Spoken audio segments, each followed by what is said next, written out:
Hello? Anyone in there? No sense of humor. Ah, the strong and silent type, eh? Think you're safe behind that mask? Give me 20 minutes and a can opener, and I'll have you whimpering like a schoolgirl. You might like it. That's enough, patient. Guard, leave us. Yes, sir. Good afternoon.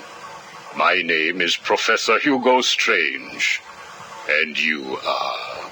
Two-Face. Catwoman. Batman. We can play these games as long as you like. Great. I love games. Not in my facility, you won't. I'm offering you this opportunity to make a deal. I am fully aware of your condition. The last thing you have is time. But I can make your final days more comfortable. And in return, I'd be giving you... I wish to study you.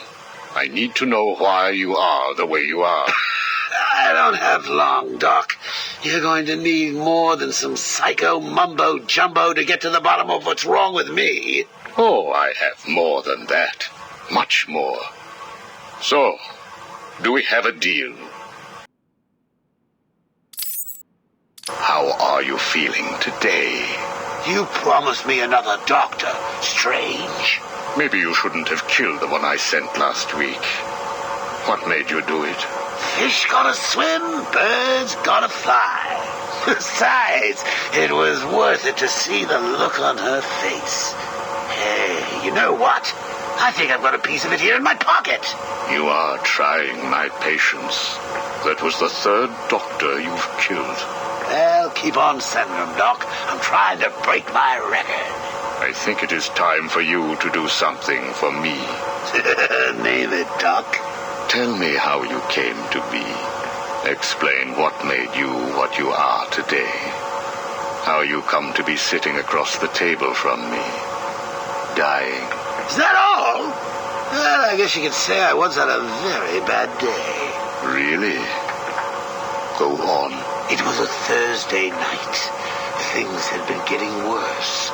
I was 3 days from the bank foreclosing on my home. The chemical plant I worked nights at was about to lay off half the workforce. And I was sitting in the hospital, holding the hand of my pregnant wife, wishing to God that she wasn't dead. That must have been upsetting for you. Probably was. Back then, though, all I knew was that if I didn't let old man Falcone's men into the plant that night, they'd have killed me too. So here's the thing. I had to decide. Could I live without her? Was there any point going on? I've got to admit it. I was scared. Not of being dead, you understand. No one would blame you if you were. It is perfectly common. Do I look common? No, I was scared of the part just before you die, when you don't know what is about to happen, when you're desperately clutching at life and trying to hold on with slippery, blood-covered hands. So I made a decision right there. And what was that? That is a story for another day, Strange. I think I may need to see a doctor. Get me one. You were telling me about the night your wife died. Oh, no, Hugo. As I recall, I was waiting for you to send me another doctor. We both know I have sent you 3 more doctors. Did you? Yes. One was left dismembered outside the elevator to my office. The other 2 have not been seen since they were sent to you. How careless. Listen, Doc. Professor. Okay, Professor. I'll give you a little more.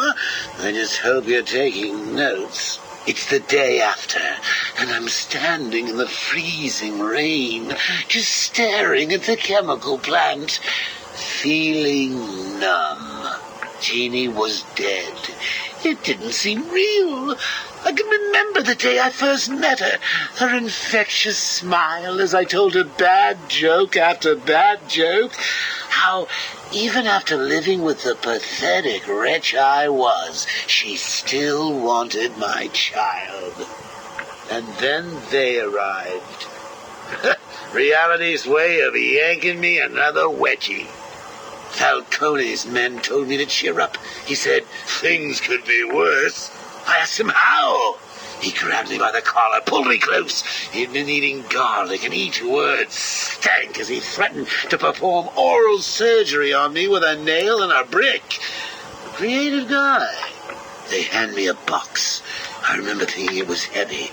Was it a bomb? A gun? I'd never used a gun before. Were they that heavy? And what was in the box? How's that doctor coming along? I'll get you one. And when you do, I'll tell you the rest.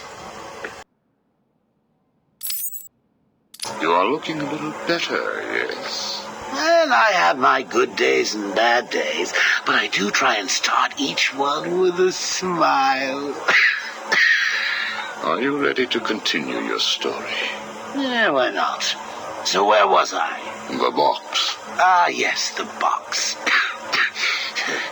So there I was, tearing open this box, expecting the worst. And all it had in it was a crazy red dome and a cloak. I thought they were having a joke with me, but oh no. They made me put it on. They said it was a disguise. It would keep me safe. It smelled like garlic. And that was it, really. I was dressed up like a spaceman, barely able to see, trying to break into the one place in this town that had given me a job. Have you ever tried to walk with an enormous fishbowl on your head? Don't answer that. It's hard. I couldn't see where I was going. I must have tripped one of the alarms. I heard muffled gunfire. I panicked and tried to run. And then I saw him. Who? Batman. Really? Yes, really. Batman tried to hit me. I moved out of the way, but, well, what you need to understand is I had this giant bowl on my head, and I lost my balance. It's like life, really. One minute everything's bad, and the next your wife's dead and you're hanging on for dear life, suspended over a tank of experimental chemicals. I'm sure he'd say he tried to save me, but we all know he didn't. I fell. For a second, just as I hit the surface, I thought I may just get away with this. I assume that wasn't the case. Do I look like I got away with it? I was drowning. The chemicals were burning my skin. My entire body felt like it was on fire. And it was all his fault. Whose fault? Batman's? Who else? Yours? Come again?